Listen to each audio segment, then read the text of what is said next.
संगत जी, प्यार से कहना धन निरंकार जी। तो जो मुख्य बात हर कोई अपने वचनों में यही कि सांसें तो खत्म हो जाएंगी एक दिन, तो जीते जी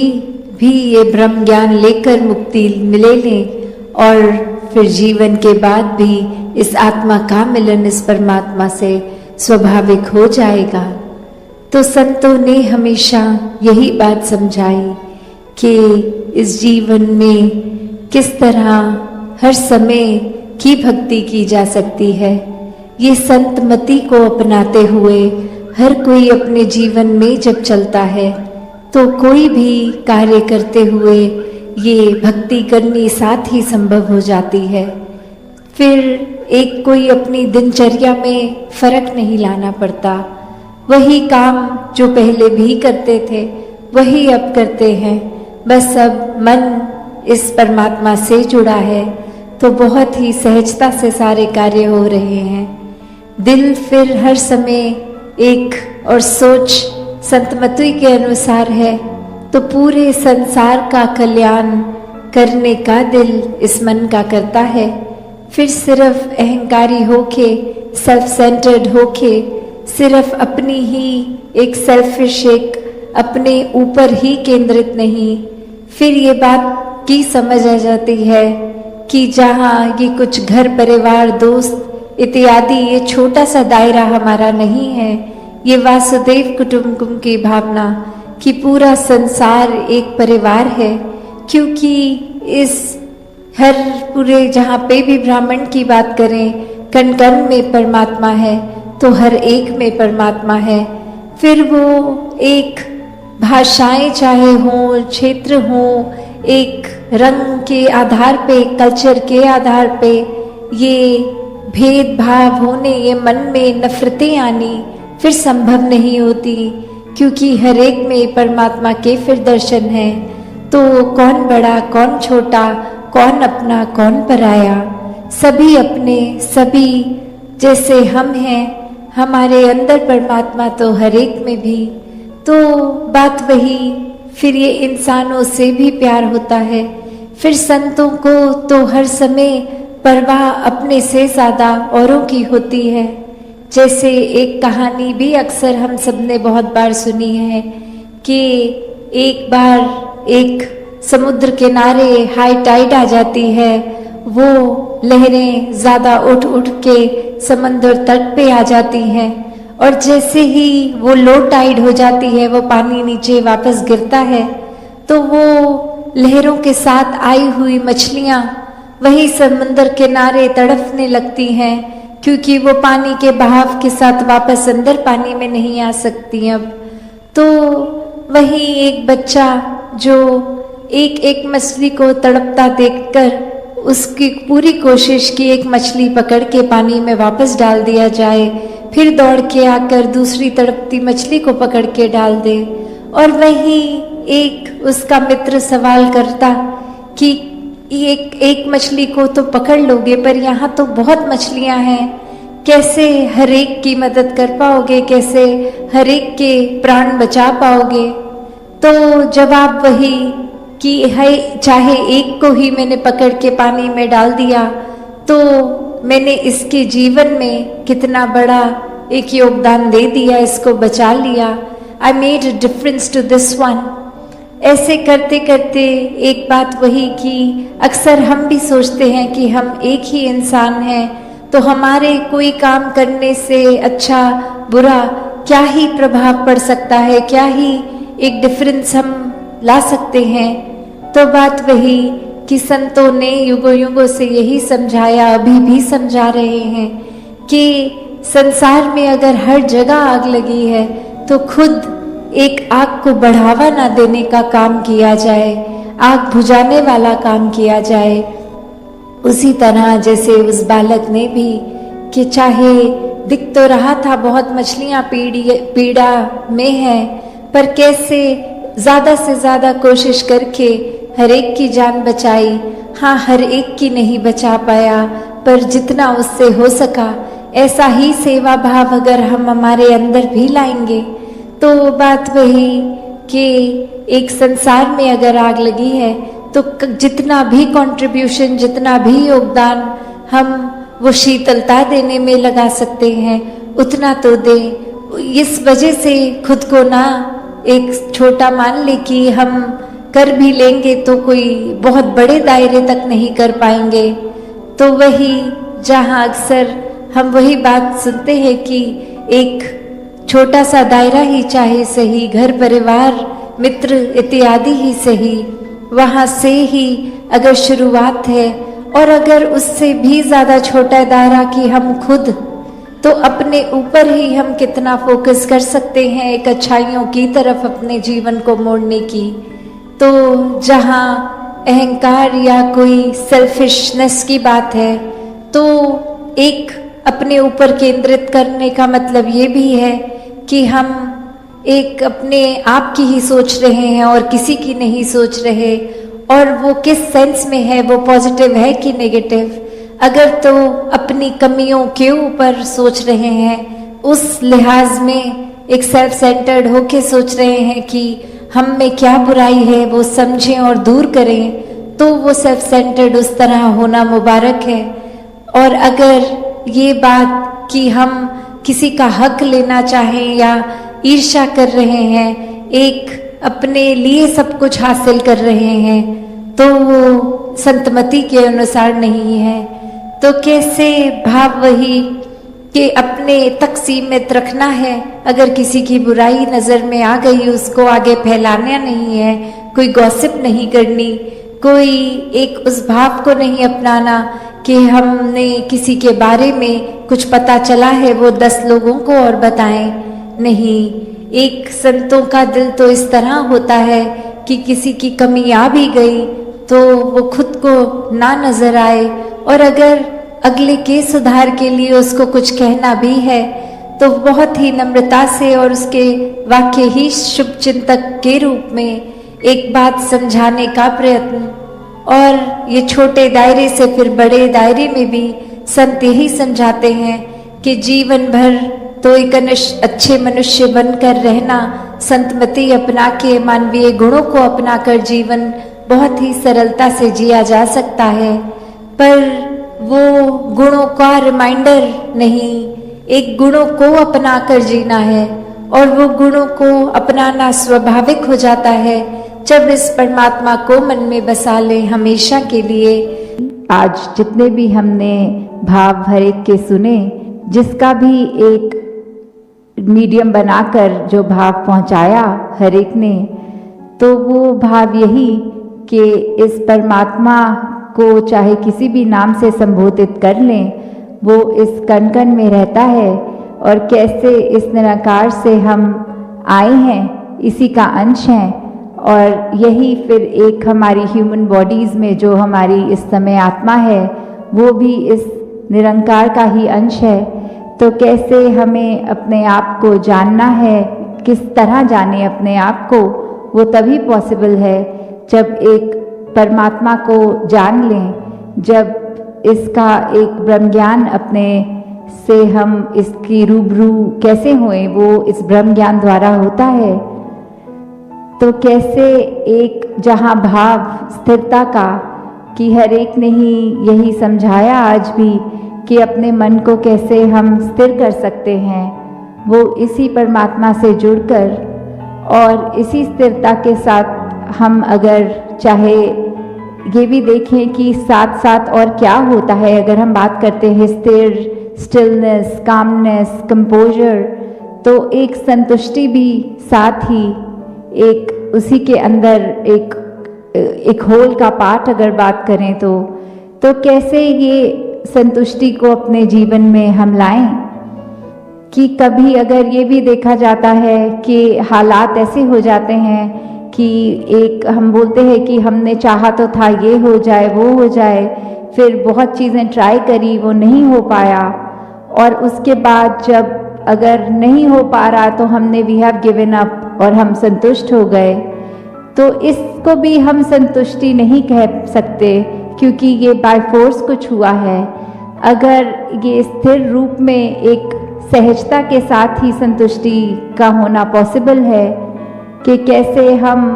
अगर सब कुछ ट्राई करने से पहले ही ये मान लें कि इस चीज़ का चलाने वाला तो ये परमात्मा है, ये कार्य अगर संभव होगा तो भी परमात्मा के ही हुक्म में संभव होगा, वरना इसने चाहे हम कितना भी अपना जोर लगा लें वो संभव होने वाला एक हो ही नहीं सकता। तो कैसे एक इसके ही साथ मेहनत अपनी जारी रखते हुए, मानते हुए कि अगर इसमें हम नहीं चाहे हमारे अकॉर्डिंग नहीं होगा तो भी एक मन में ये संतुष्टि का भाव, तो ये सरेंडरेंस के साथ आना, तो वो पॉजिटिवली सच्चे मायने में संतुष्टि कहलाएगी। बात होती है जब परमात्मा की, तो क्या कहा जाता है, काफ़ी मानते हैं ऐसा कि परमात्मा देखा नहीं जा सकता,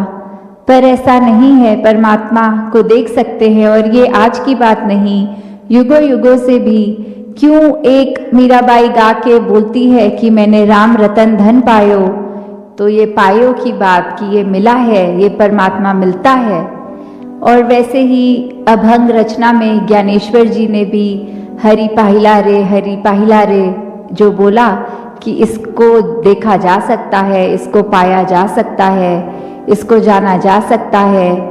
तो उसी परमात्मा को अगर हम ऐसे देखें कि ये उसी परमात्मा नहीं, ये इसी परमात्मा है, जहाँ ये हमारी आंखों के रूबरू है, सामने है,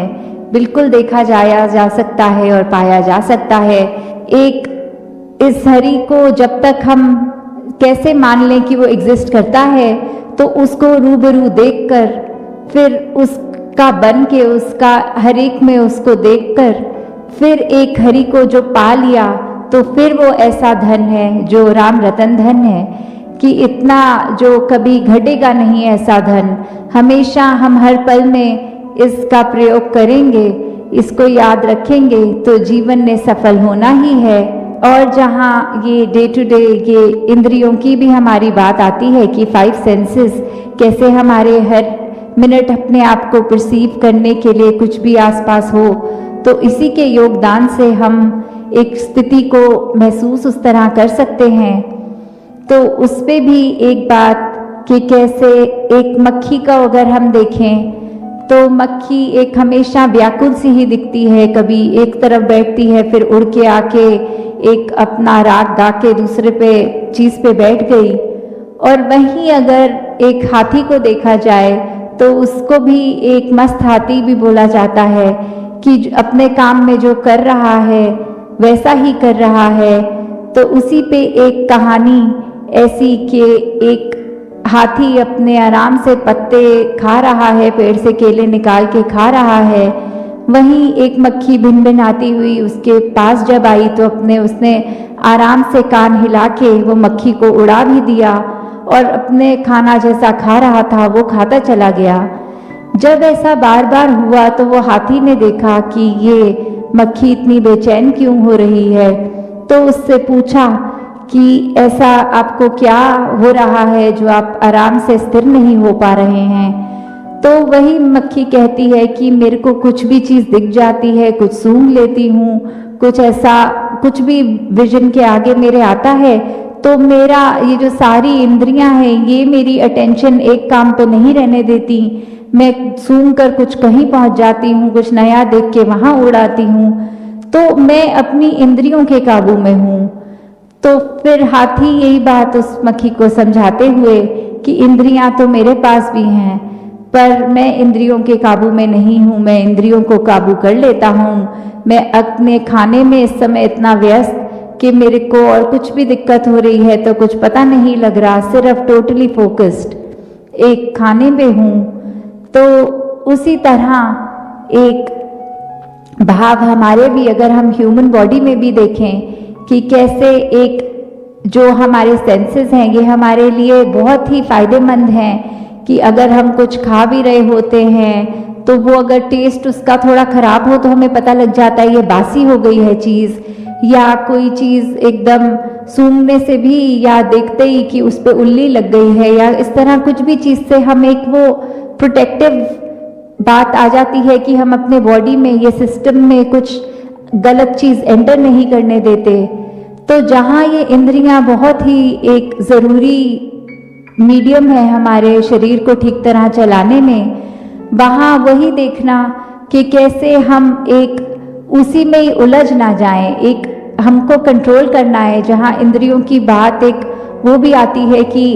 अगर हम थोड़ा सा और अपना पर्सपेक्टिव वाइडर करें तो फिर उसमें एक एंगर भी इंद्री हो सकता है, चाहे डायरेक्टली एक 5 सेंसेस में तो नहीं आएगा, बट क्योंकि हमारे दिमाग में जब हम परसेप्शन कर रहे हैं कोई चीज़ की, तो